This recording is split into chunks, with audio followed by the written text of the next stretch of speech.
Hello students, 3 marks question section C last question है ये 20 नंबर। Prove that the tangent drawn of the ends of a diameter of a circle are parallel. हमें ये prove करना है कि एक सर्कल होगा और सर्कल के दोनों एंड्स के ऊपर हमें टेंजेंट ड्रॉ करने हैं और उन टेंजेंट्स को कैसे प्रूव करना है, पैरेलल दिखाना है। तो हम सबसे पहले एक सर्कल ड्रॉ करेंगे। सर्कल ड्रॉ करने के बाद में हम उसका सेंटर, ये इसका सेंटर हो गया, फिर डायमीटर ड्रॉ करते हैं। ए बी सर्कल का क्या हो गया, डायमीटर। तो लिखेंगे यहां पर हम A B is a diameter of circle. A B क्या है, सर्कल का डायमीटर है, हो गया। अब हम उसकी कहते हैं कि एंड पॉइंट, डायमीटर के एंड पॉइंट ये और ये है, और यहां पर हमें क्या ड्रॉ करने हैं, इसके टेंजेंट ड्रॉ करने हैं। ये टेंजेंट एक हो गया और ये दूसरा टेंजेंट हो गया।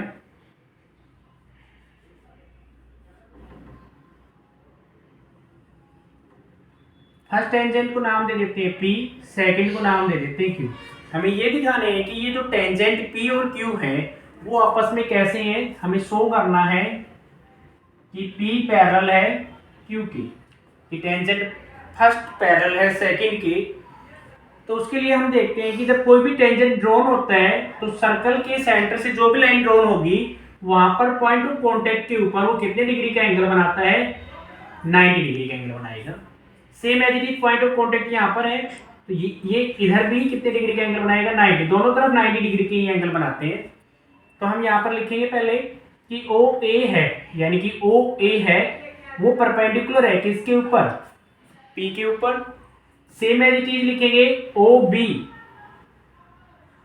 परपेंडिकुलर है किस पॉइंट के ऊपर, Q पॉइंट के ऊपर। तो यानी कि परपेंडिकुलर मीन्स ये दोनों जो हैं वो A पॉइंट और B पॉइंट के ऊपर 90 डिग्री के एंगल फॉर्म करते हैं। तो इसको मान लेते हैं हम, ये एंगल 1 है, ये एंगल क्या मान लेते हैं 2। तो angle 1 equals to angle 2 equal to क्या है, ये 90 डिग्री एंगल।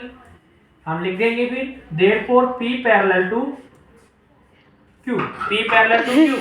इट मींस ये हो गया P और Q लाइन जो है वो पैरेलल लाइन हो गई। रीजन लिखेंगे, it means angle 1 equal to angle 2 are alternate interior angle.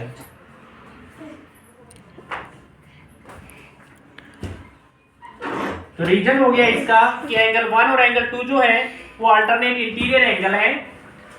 और ये हमारा प्रूफ हो गया कि हमने ये दिखा दिया कि जो किसी भी सर्कल के एंड ऑफ डायमीटर पर जो भी टेंजेंट ड्रॉ होंगे वो हमेशा कैसे होंगे, पैरेलल होंगे। Thank you. नेक्स्ट क्वेश्चन आता है 2 मार्क्स का सेक्शन बी का। ये पहला क्वेश्चन है, question number 4। Find the HCF of 2 number 616 and 32। हमें HCF निकालना है दो नंबर्स का, 616 और 32 का। तो हम यहाँ पर मेथड जो लगाएंगे HCF निकालने के वो प्राइम फैक्टराइजेशन से निकालेंगे। 616 और 32 को प्राइम फैक्टराइजेशन करेंगे। तो 2 से करेंगे, 2 3 जा 6 डिवाइड ब्रेक, 2 8 जा 16, फिर 2 से अगेन करेंगे 154, फिर 2 से करेंगे 2 7 जा 14, 2 7 जा 14, फिर 7 से 11 और फिर 11 से 1। यहाँ से 2 से करेंगे 16, 2 से 8, अगेन 2 4 2 2 और 2 1।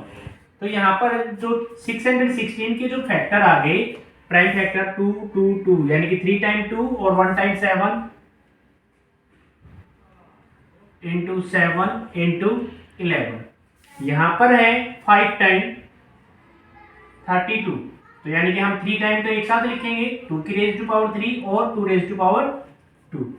HCF जब हम फाइंड करते हैं तो सबसे ज्यादा बार जो मैच जो टर्म होती है वो क्या कहलाती है, HCF। तो HCF of 616 and 32 is 2 raise to power 3 और 2 रेज टू पावर 3 मींस 8। इन दोनों नंबर्स का जो HCF है 616 और 32 का वो कितना आ गया, 8 आ गया। तो नेक्स्ट क्वेश्चन आता है अपना, find a quadratic polynomial whose zeros are 4 and 1।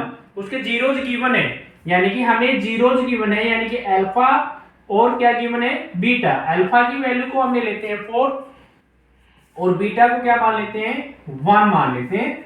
तो हमें क्वाड्रेटिक पॉलिनोमियल बनाना है। तो क्वाड्रेटिक पॉलिनोमियल जो होता है वो अपने इस फॉर्म में होता है ax² plus bx plus c equal to 0। इस फॉर्म में हमें इसको डिनोट करना है। तो इसके लिए एक फॉर्मूला होता है, फॉर्मूला ये होता है x² minus bracket alpha plus beta into x plus alpha beta, ये फॉर्मूला होता है। तो इसके लिए हमें पहले क्या चाहिए, अल्फा और बीटा का सम चाहिए। तो यहाँ पर पहले हम फाइंड कर लेते हैं अल्फा प्लस बीटा कितना होगा। अल्फा की वैल्यू है 4 और बीटा की 1, तो 4 प्लस 1 ये बन गया कितना, 5। और सेकंड टर्म चाहिए अल्फा बीटा, इन दोनों का मल्टीप्लाई कर लेते हैं। तो अल्फा की वैल्यू 4 इंटू 1 कितना बन गया, 4। यहाँ पर ये वैल्यू पुट करेंगे तो x² minus alpha plus beta की वैल्यू जो है वो है अपनी 5 और यहाँ लिखेंगे x प्लस अल्फा बीटा कितना आ गया, 4। अब इसको ब्रैकेट को सॉल्व कर देते हैं, x² minus 5x plus 4, this is the quadratic polynomial of whose zeros are 4 and 1। and next question, so अपना नेक्स्ट क्वेश्चन आता है 6, find the roots of a quadratic equation. Equation है 6x² माइनस x माइनस 2, हमें इसके roots निकालने हैं। तो quadratic equation है तो हम क्वाड्रेटिक इक्वेशन फॉर्मूले से निकालेंगे। तो ये फर्स्ट x² के विद रिस्पेक्ट में a होता है, वो उसकी वैल्यू जो है वो कितनी है, 6 है। b की जो वैल्यू है यहाँ कुछ भी नहीं है, नथिंग है, तो इट मींस कितना है यहाँ पर 1। b की वैल्यू -1 है और c की वैल्यू कितनी है, -2 है। अब यहाँ पर क्वाड्रेटिक इक्वेशन फॉर्मूला लगाएंगे, x equal to minus B plus minus under root b² minus 4ac upon 2a। ये क्वाड्रेटिक इक्वेशन फॉर्मूला है, -b plus minus b² minus 4ac upon 2a। तो यहाँ पर हम वैल्यू पुट करेंगे, माइनस b की जो वैल्यू है वो कितनी है, -1, तो -1 प्लस माइनस b² यानी कि -1 का स्क्वायर माइनस 4a, a की वैल्यू है 6 और c की वैल्यू है -2 अपॉन 2, a की वैल्यू 6, 2 मल्टीप्लाई 6। अब इसको हम सोल्व करते हैं, -1 को माइनस से मल्टीप्लाई करेंगे तो कितना आ जाएगा, 1 प्लस माइनस अंडर रूट -1 का स्क्वायर 1 माइनस और -1 की क्या बना देंगे, प्लस 4 6 जा 24, 24 2 जा कितने हो जाएंगे 48 और 2 6 जा 12। तो यहाँ पर ये वैल्यू आ गई 1 प्लस माइनस 48 और 1 हो जाएंगे यहाँ पर कितने 49 अपॉन 12। यानी कि एक बार हमें अब इसको √49 जो है वो कितना आ जाएगा, 1 प्लस माइनस √49 की वैल्यू होती है 7 और अपॉन 12। यानी कि एक बार हमें प्लस करना और एक बार माइनस करना है। तो 1 प्लस 7 अपॉन 12 और सेकंड जो वैल्यू आएगी 1 माइनस 7 बाई 12। तो 1 प्लस 7 हो जाते हैं यहाँ पर 8 बाई 12 और 1 माइनस 7 हो जाते हैं -6 बाई 12। यहाँ पर इसको सिंप्लीफाई कर लेते हैं, 4 2 जा 8, 4 3 जा 12। यानी कि यहाँ से तो अपना एक जो रूट है वो कितना आ गया 2/3। यहाँ से सेकंड निकालते हैं, 2 3 जा 6, 2 6 जा 12, 3 1 जा 3, 3 2 जा 6। यानी कि सेकंड जो रूट है वो आ गया -1/2। ये जो है वो रूट्स आ गए हमारे क्वाड्रेटिक इक्वेशन के। फर्स्ट रूट आ गया 2/3 और सेकंड आ गया -1/2। एंड नेक्स्ट क्वेश्चन, अपना नेक्स्ट क्वेश्चन आता है 7, find the ratio in which x axis divides the line segment joining the point 1 -5 and -4 5। यानी कि हमें क्या निकालना है, रेशियो निकालना है कि इन दोनों पॉइंट्स को x एक्सिस के ऊपर होंगे तो ये किस लाइन के ऊपर डिवाइड करते हैं। कि कोई भी पॉइंट x एक्सिस के ऊपर होगा तो इट मींस जो है कि जो अपनी y की जो वैल्यू है वो क्या बन जाती है, 0। तो यहाँ पर x एक्सिस के ऊपर कोई भी पॉइंट है, लेट मान लेते हैं, let p is the point, so p is x 0। यानी कि x की कोई ना कोई वैल्यू होगी और y यहाँ पर क्या हो गया, 0 हो गया। अब हम यहाँ पर ये जो फर्स्ट वैल्यू है वो x1 है, ये वैल्यू y1 है, ये x2 की है और ये y2 की है। तो हम सेक्शन फॉर्मूला लगाएंगे, बाय सेक्शन फॉर्मूला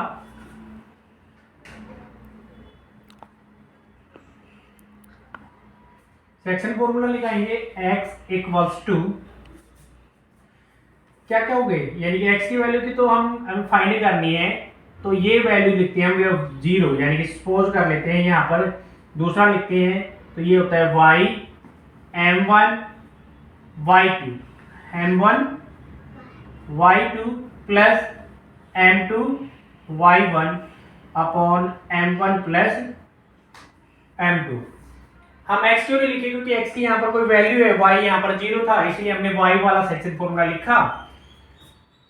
तो ये y की वैल्यू कितनी आ गई, ये y की वैल्यू है, यहाँ पर y की वैल्यू है 0 इक्वल टू हमें m1 और m2 निकालना है, तो m1 को ऐसे ही कैसे रखेंगे, y2 कितना है 5 मल्टीप्लाई 5 प्लस m2 का एच लिख रहे हैं मल्टीप्लाई में y1 की वैल्यू है माइनस का 5 और नीचे है m1 प्लस